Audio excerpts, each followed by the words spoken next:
नमस्कार दोस्तों। आज हम बात करने जा रहे हैं दो टॉपिकों के बारे में। सबसे पहले हम बात करते हैं यूनाइटेड नेशन सिक्योरिटी काउंसिलिंग के बारे में। तो देखो, हम बात करेंगे इसके स्ट्रक्चर से संबंधित। हाल ही में 2021-22 में यूनाइटेड नेशन सिक्योरिटी काउंसिलिंग ने जितने भी उसके मेंबर हैं, नॉन परमानेंट जो मेंबर हैं, उनकी वोटिंग होने वाली है अभी कुछ दिनों बाद। तो इसमें भारत ने भी अपील दर्ज करी है इसके लिए, वोटिंग के लिए। बात करें हम यूनाइटेड नेशन सिक्योरिटी काउंसिलिंग की, तो देखो इसके अंदर 6 प्रिंसिपल होते हैं।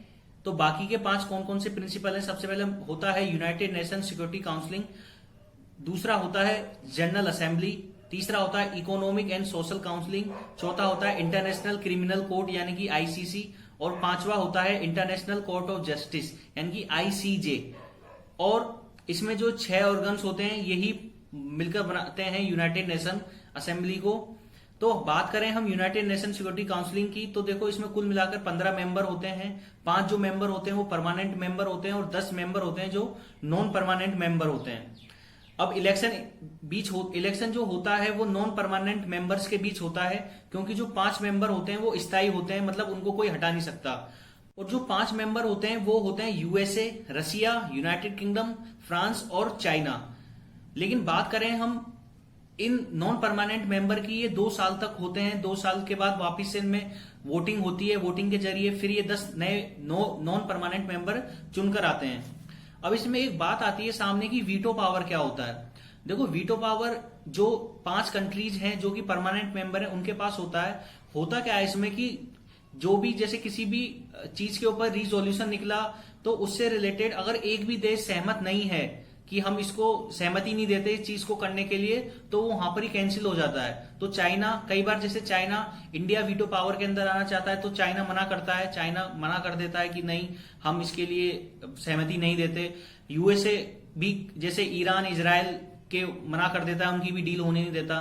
तो ये सबसे बड़ी स्ट्रक्चरल इशू है, ये काफी गलत है जो कि यूनाइटेड नेशन काउंसिलिंग के अंदर आता है। इस तरीके होता क्या है कि बहुत सारी कंट्रीज इस वीटो पावर का इस्तेमाल गलत तरीके से कर रही है। इसलिए यूनाइटेड नेशन सिक्योरिटी काउंसिलिंग के स्ट्रक्चर को चेंज करने की अब बात हो रही है। लेकिन परेशानी ये है कि अगर 5 में से एक भी देश ने मना कर दिया तो ये चेंज नहीं होगा।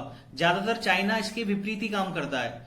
इन सबको लेकर यूएनएससी यानी कि यूनाइटेड नेशन सिक्योरिटी काउंसिलिंग में प्रॉब्लम चलती रहती है। अब यूएनएससी के फंक्शन की हम बात करें तो ये एक सिक्योरिटी काउंसिलिंग का काम करता है। किसी भी कंट्रीज, 2 कंट्रियों के बीच पीस का काम ये करता है।